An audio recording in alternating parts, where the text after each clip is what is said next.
L'IAE de Poitiers vous présente Micro-ondes, savourez l'info. Bonjour chers auditeurs et bienvenue dans Micro-ondes, le podcast de l'IAE, l'Institut des administrations des entreprises de Poitiers. Je suis toujours Thibaut et je suis accompagné de Géraud, comme à chaque fois. Salut Géraud. Salut Thibaut, tu vas bien ? Très bien, merci beaucoup. Et aujourd'hui nous avons comme invité, nous serons à table avec Émile Lecamp, un étudiant polyglotte de Master 2 Commerce International. Bonjour Émile. Bonjour. Alors, au programme dans cette émission, on va commencer par les infos bouillantes, les informations les plus importantes de l'IAE prochainement. Ensuite, notre plat du jour concernera le projet de réseau des anciens de l'IAE. On continuera par la petite rubrique culturelle, à savoir qu'est-ce qui se mijote à Poitiers prochainement. Un enseignant de l'IAE nous livrera sa bonne recette. Ensuite donc l'interview de Émile ici présent. Puis on terminera avec les interviews surprises, notre micro-trottoir habituel, et en conclusion, notre grain de sel, le billet d'humeur de l'équipe. Et tout de suite, je passe la parole à Géraud, qui va nous livrer donc les dernières infos bouillantes. Alors avant de commencer, j'aimerais tout d'abord remercier tous nos auditeurs qui ont été nombreux sur notre première émission. Je pense qu'on a atteint plus de 200 vues sur YouTube, donc c'est plutôt pas mal. À l'heure où nous enregistrons. Tout à fait. Alors pour commencer, lundi 10 décembre à 18h aura lieu au sein de l'IAE une sensibilisation sur la protection des données numériques. En effet, chers auditeurs, que vous soyez un chef d'entreprise ou un simple internaute amateur des réseaux sociaux, il semble aujourd'hui très important de savoir crypter ces données pour éviter qu'elles soient diffusées sur Internet. En effet, ça serait très embêtant d'avoir son profil Facebook accessible à tout le monde. Donc ce débat sera animé par des professionnels de la gendarmerie et la cellule d'intelligence économique de l'IAE. Donc ensuite, pour tous les amateurs d'art, l'association Empreinte dévoilera dès ce soir sa nouvelle exposition lors de son vernissage. Donc ce vernissage aura lieu à 19h à l'IAE et vous pourrez y retrouver différents artistes dont Francis Guyot qui a fait La main jaune de Châtellerault. Donc cette exposition aura lieu jusqu'au 18 janvier et ça égayera un peu le hall de l'IAE. Et enfin, mercredi 12 décembre aura lieu aux rues Roche d'Argent, donc à côté du baptistère Saint-Jean, la vente des produits dérivés de l'Université de Poitiers. Vous pourrez donc y retrouver des goodies, des t-shirts, des suites, des clés USB et même un tablier aux couleurs de l'université. Est-ce que tu vas faire partie des premiers acheteurs, Émile ? Ça, je ne sais pas. C'est au Roche d'Argent, vous avez dit ? Bon, bah peut-être alors. Très bien, très bien. Merci beaucoup, Géraud, pour ces informations. Et donc, comme convenu, tout de suite, on écoute notre plat du jour. Le projet du réseau des anciens de l'IAE vient d'être lancé cette année. Et les deux étudiants qui s'en chargent nous ont expliqué de quoi il retourne. Ça s'écoute maintenant.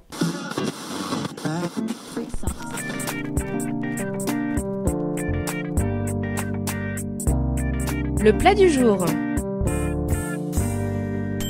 Messieurs, est-ce que vous pouvez vous présenter, s'il vous plaît ? Bonjour, donc je m'appelle Thomas Régnier, je suis étudiant en licence 3 information et communication et donc je fais partie avec Antoine Dupré donc, de ce projet de l'association des anciens étudiants de l'IAE. Donc je suis Antoine Dupré, actuellement en Master 1 d'intelligence économique et de communication stratégique et donc sur le projet des anciens de l'IAE. Très bien, alors lequel d'entre vous peut me dire en quoi consiste ce projet ? Donc nous avons 3 missions principales. Donc tout d'abord, travailler un peu sur le site internet de l'association des anciens étudiants de l'IAE. Donc en fait, nous devons réaliser un audit sur ce qui se fait dans les autres réseaux d'anciens étudiants. Donc par exemple avec les écoles de commerce ou les Sciences Po. Et voir comment on pourrait utiliser l'ensemble de ces travaux pour le placer sur le site de l'association des anciens étudiants de l'IAE. Dans un second temps, nous devons également réaliser un audit sur les réseaux sociaux. Par exemple Facebook, Twitter, Viadeo ou LinkedIn. Et voir comment l'association des anciens étudiants de l'IAE peuvent utiliser ces réseaux sociaux. Et dans un troisième temps, nous devons réaliser au second semestre avec des étudiants de licence 3 de gestion un événement. Donc pour l'instant, nous ne pouvons pas donner d'informations. Et nous devrons nous occuper plus de la partie donc communication de cet événement. Donc c'est une association qui existe depuis quelques temps déjà. Du coup, pour votre projet, vous partez de quoi ? Vous avez quelle base ? Et vous, en tant qu'étudiant, quel va être votre rapport ? Alors pour l'instant, depuis 5 ans en fait, le projet est un petit peu en berne. Justement, si on fait ces recommandations, si on fait cet audit, c'est pour savoir qu'est-ce qui se fait aujourd'hui, c'est justement pour créer cette base. De l'autre côté, il y a des collègues en gestion qui s'occupent de créer un annuaire des anciens de l'IAE, qui aussi recréer notre base qu'on assemblera avec nos recommandations et cet annuaire au second semestre pour créer quelque chose de plus concret, quoi. Donc en fait, il y a 2 projets en un, si je comprends bien. Voilà, exactement. Donc les étudiants de licence en gestion qui s'occupent de l'annuaire et également de réaliser, il me semble, un questionnaire pour savoir ce qu'attendent justement les anciens étudiants Et nous, en fait, on est plus sur la partie un peu communication, comment mettre en avant le site internet de l'association. Très bien. Merci beaucoup, messieurs, pour vos réponses. Merci à Antoine et Thomas d'avoir répondu à nos questions. Tout de suite, nous allons passer à la rubrique « Qu'est-ce qui se mijote à Poitiers ?» Et je pense que Thibaut, tu vas nous en dire plus. Effectivement, et ça commence dès vendredi à 18h30 au restaurant-bar Le Météo du TAP. Une initiation à la salsa avec Pauline pour 7 € seulement. Et si vous êtes déjà familier de cette danse latine, les débutants ont rendez-vous à 19h30 et les plus avancés à 20h30. Pour continuer, pour celles et ceux qui n'ont pas pu assister aux assises du journalisme, l'espace Mendes France vous propose une table ronde autour d'Internet, moteur ou fossoyeur du journalisme. Ce sera animé par Loïc Hervoué, journaliste et enseignant d'éthique professionnelle, en compagnie de Géraldine Delacroix, journaliste en charge du club de Mediapart, et Erwan Gaucher, journaliste média. Rendez-vous donc le mardi 4 décembre à 20h30 à l'espace Mendes France. Est-ce que tu aimes danser, Émile ? Je suis un grand danseur, à la goule souvent. En tout cas, Thibaut, je payerais cher pour te voir danser de la salsa. Tu rigoles, mais j'ai déjà fait des cours de salsa, tu serais impressionné. Thibaut et moi, on ira ensemble du coup. Le rendez-vous est donc pris, vendredi 30 novembre à 18h30 au restaurant-bar Le Météo, pour Émile et moi. Et maintenant, nous écoutons Nicolas Moinet, responsable du Master d'intelligence économique et communication stratégique, qui va nous en dire plus sur ce qu'est l'intelligence économique. Ça s'écoute maintenant.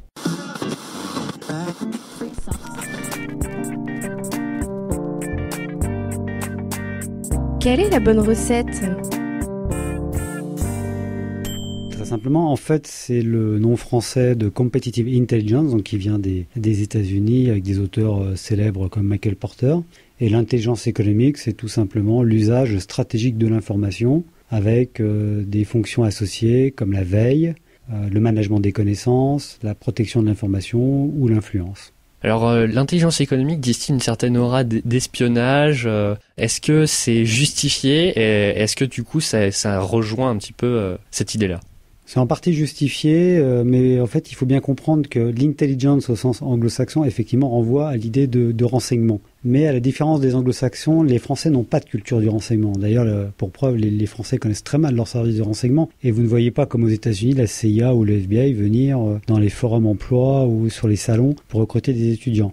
Dans l'intelligence économique, il y a une partie de renseignement qu'on dit ouvert, c'est-à-dire on se renseigne à partir d'informations obtenues légalement. On bannit en intelligence économique toute l'information ou le renseignement dit fermé, c'est-à-dire illégal. Ça, c'est la première idée. La deuxième idée, c'est qu'effectivement, il y a eu quelques affaires avec des cabinets dits d'intelligence économique qui, en fait, faisaient non pas d'intelligence économique, mais de l'espionnage.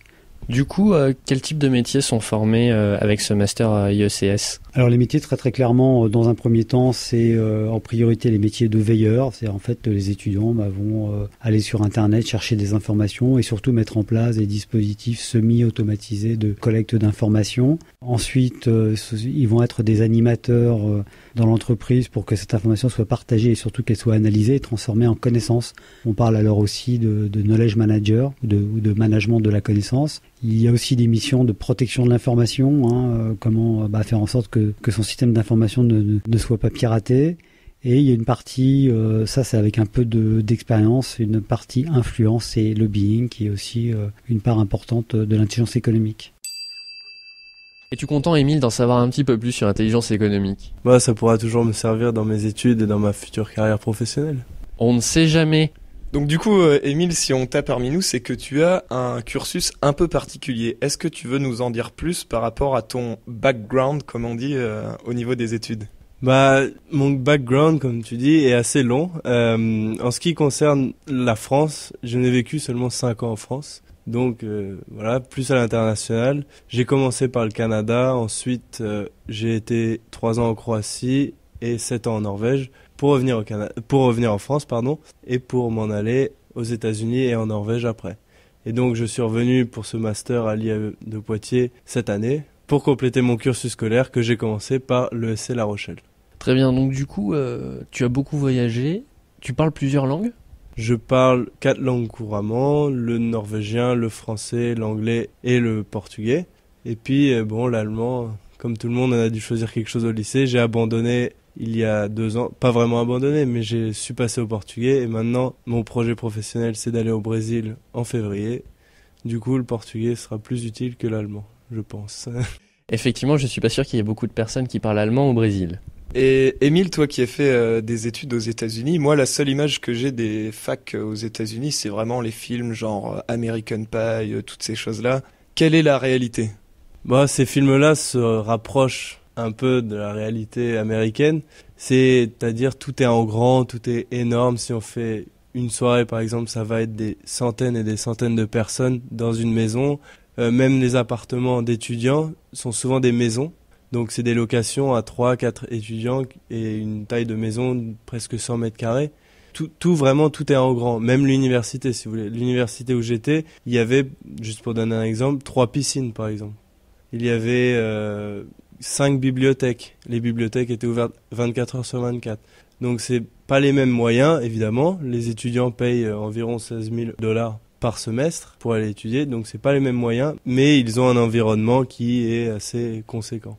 Alors, du coup, tu as beaucoup voyagé, tu as notamment étudié aux États-Unis. Quels autres endroits tu as étudié spécifiquement et quelles sont les autres différences que tu as pu remarquer par rapport au système universitaire français ? Au niveau des études, j'ai eu l'occasion d'être au collège et un peu plus jeune en Norvège. Donc la Norvège, c'est quand même un pays qui se rapproche un peu des États-Unis au niveau scolaire. Et moi, la grande différence que je vois entre les études américaines, si on veut, ou nord-européennes et les françaises, c'est vraiment la flexibilité.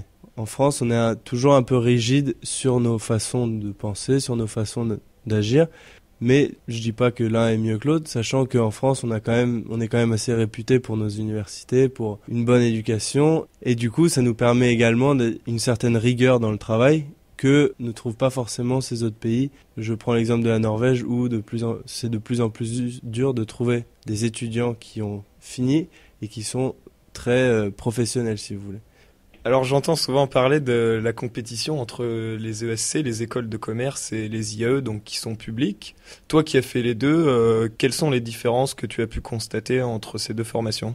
Bon, au niveau scolaire, moi, je pense que l'IAE de Poitiers, ou les IAE en général, sont bien plus théoriques, c'est-à-dire on a plus de notions théoriques qui sont essentielles, je dirais, à des études supérieures, tandis que les écoles de commerce, on apprend plus une manière d'être. Dans le business d'aujourd'hui, je pense qu'il faut de toute façon pas dire que l'un est bon, l'un est mauvais, les deux sont complémentaires, je pense. Eh bien, merci beaucoup Émile pour tes réponses. Évidemment, tu quittes pas tout de suite le plateau, hein, l'émission n'est pas terminée. On va entendre différentes personnes de l'IAE, que ce soit des étudiants ou du personnel administratif que nous avons interviewés au hasard des couloirs. C'est le micro-trottoir, c'est les interviews surprises, et ça s'écoute maintenant.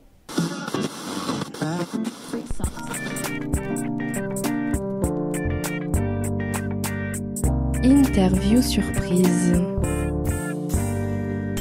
Bonjour, quel est ton prénom ? Bonjour, je m'appelle Jia. Tu es en quelle promotion ? Dans quelle classe ? MAE, Master 2. Tu viens de quel pays ? Chine. Selon toi, quelles sont les principales différences entre la Chine et la France ? On ne travaille pas de la même façon et puis des fois on n'a pas les mêmes valeurs entre sur la vie, sur le travail, etc.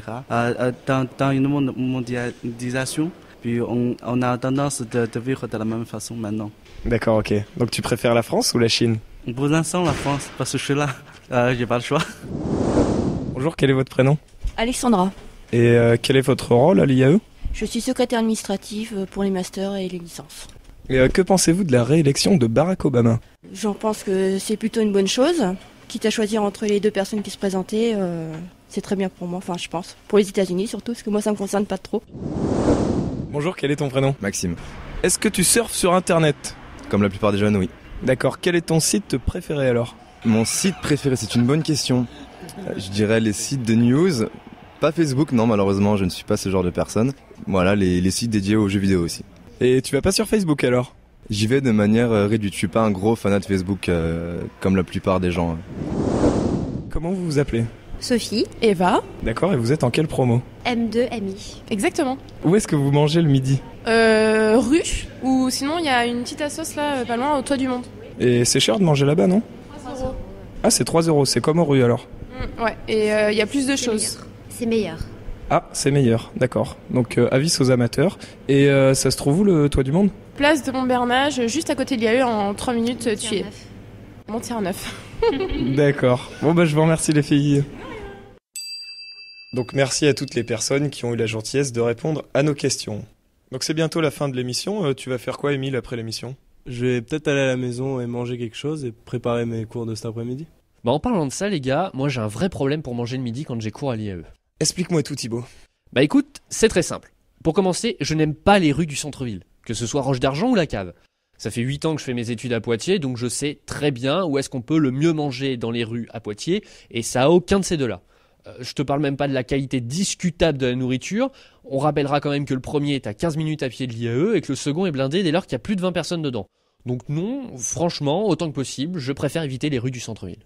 Bah, sur le principe, je suis d'accord avec toi, mais bon, du coup, tu fais comment ? Bah écoute, quand je peux éviter d'y aller, j'ai plusieurs choix. De temps en temps, je vais chez une amie à qui j'emprunte son micro-ondes.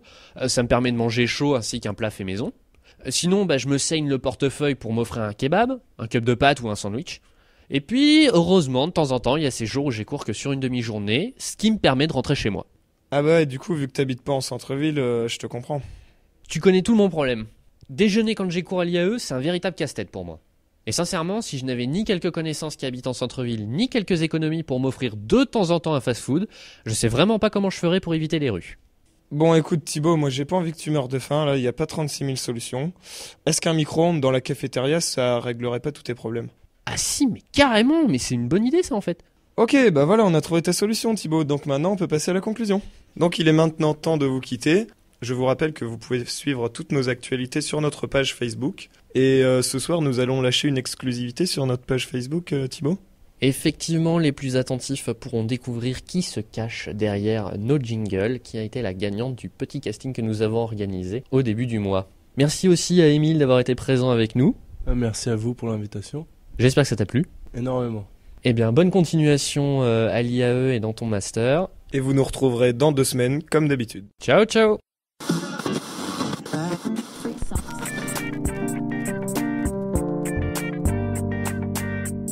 C'était Micro-ondes. À bientôt. Bon, dis Géraud, avant que tu partes, je voulais te demander, est-ce que tu penses que demain, ce serait possible que, très simplement, je puisse déjeuner chez toi ? Demain, c'est pas possible, Thibaut, je dois réviser mon partiel de chinois, mais au pire, hein, une salade, c'est bon pour la santé. Bon, allez, ciao.